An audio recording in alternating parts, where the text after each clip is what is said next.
I'm here at Afton Mountain Vineyards today on what I consider one of the most beautiful vineyard properties in the state of Virginia.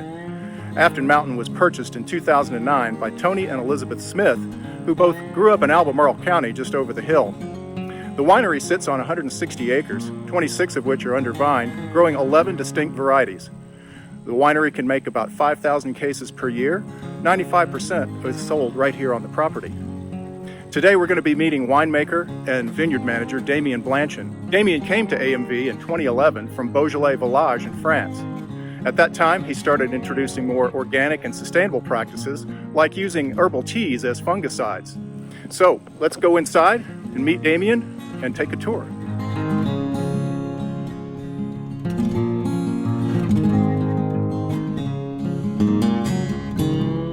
Basically, our philosophy in the vineyard is we try to develop the immune system and the strength of the plants. The vines is a very smart plant, so when there is a disease or something, our idea is like if you go and spray always chemical to the vines, those vines become a support. They know like, oh, the disease is coming, I'm not doing anything, this guy is going to come and spray something to kill the disease. So what we try to do for us is to push the vine to have a natural resistance and to detect when there is a disease that she's going to be more resistant basically to that and develop a strength that we don't have to do anything. So naturally, they're going to be protected.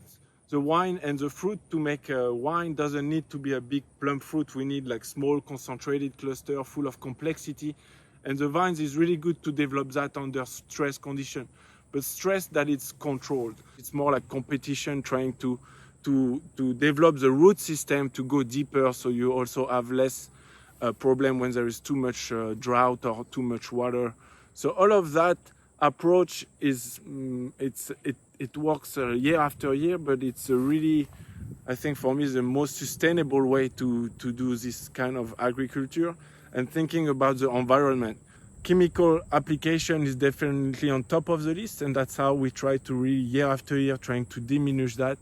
So about insecticide, we do a very limited amount of insecticide when we have a Japanese beetle. That will be our main problem with insects. And we do spot spray with the hand sprayer. And we never really do full totally insecticide application because you have like, you see, we have bees right now, wasps, we have spider that takes care of all the fruit fly, for example, that can be another problem. We have 25 acres of grapes here, but we have neighbors, we have trees, we have a lake. We have 174-acre farms with different animals. So when we have an approach that kind of take all of that in consideration, I feel like we are trying to do the best job we can.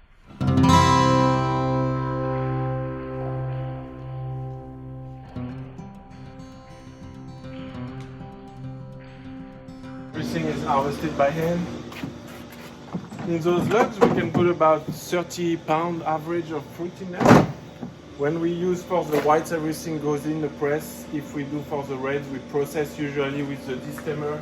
So for the reds, usually we process on top of the tank. We can go see that after. And this is our destemmer, so the fruit comes in and it comes destem right in the tank.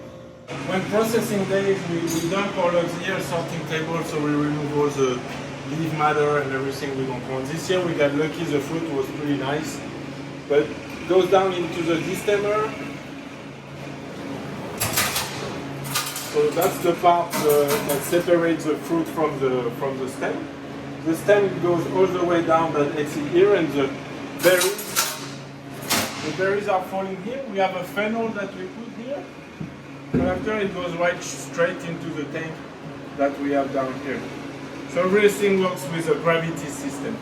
So for all the white wines, everything goes straight into the press. When we harvest, it goes in the press, we take the juice in the tank and we do fermentation only with the juice phase.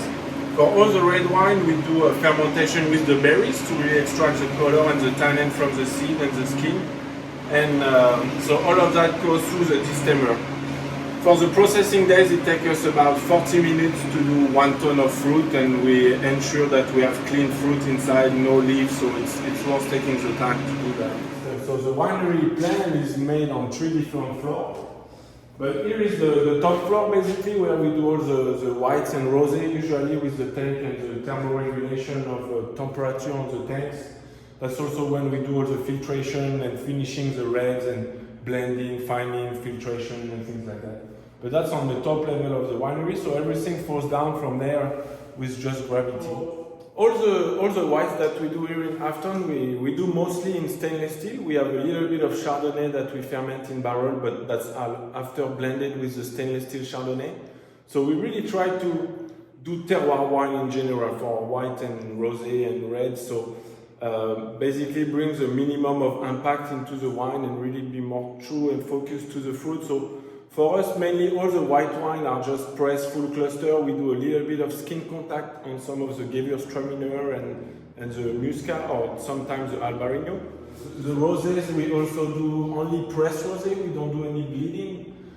So this year, all the pressed rosé was done like straight in the press. When we harvested Merlot or Pinot Noir, we just put it straight in the press, and that just can extract a little bit of color that we need. So that's the idea of the color we are trying to look at. And with blending Pinot Noir and some Merlot, that's our main grape in the rosé, we can have a fairly clear color and good aromatic varietal from those grapes.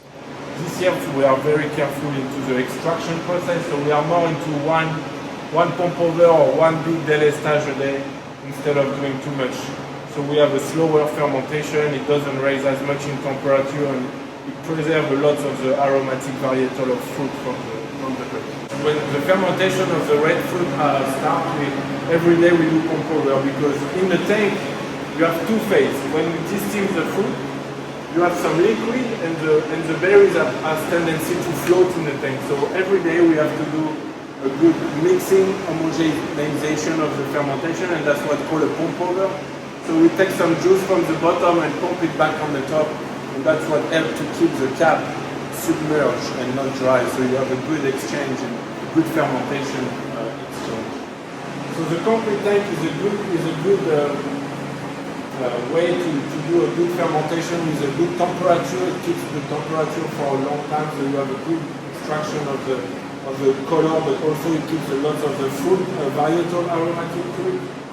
So this year we did the Cabernet Franc. I already pressed it 2 days ago, and I'm going to put it back in the tank for further aging. So we ferment and we age into the concrete tank for the Cabernet Franc, and we don't do any barrel at all. And the concrete is also a porous material where you still have a little bit of micro-oxygenation, but it really preserves the aromatic, the fruit forward wine basically, and prevent the development of too much tannin structure. So we are very on the light body wine, but with a lot of fruit aromatic forward body.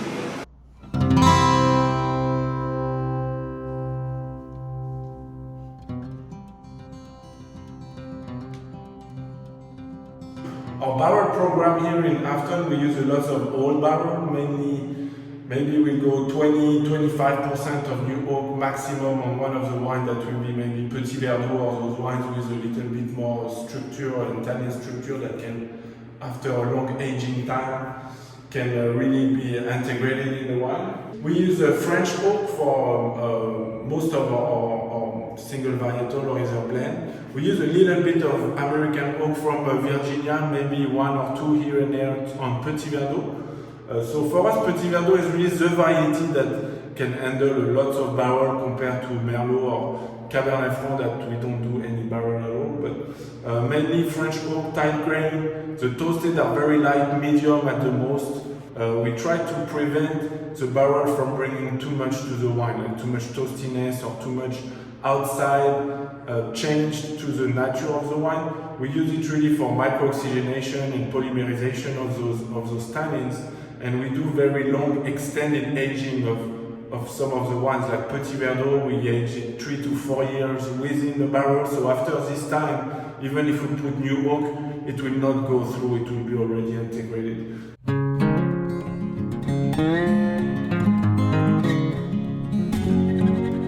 Well, I certainly had a beautiful day here at Afton Mountain Vineyards, and I want to thank Elizabeth and Tony Smith for their hospitality. I also want to give a special thanks to Damien Blanchard for sharing his time and passion for winemaking with me. I loved learning about his philosophy of sustainable farming and minimal intervention in the vineyard, and how he projects that into producing what he calls terroir wines with a minimal impact in the winery to stay true and focused to the fruit. what they're producing here are beautifully balanced wines that are a reflection of the terroir in this place and the great varieties that they grow here. I highly encourage you to plan a visit to Afton Mountain Vineyards, and you can even stay on the property in one of their guest cottages to make your visit that much more memorable. Well, now it's time for me to sit back and enjoy a glass of their 2017 Tradition, a winner of a gold medal at the 2020 Virginia Governor's Cup. Cheers, everyone. Thank you for watching.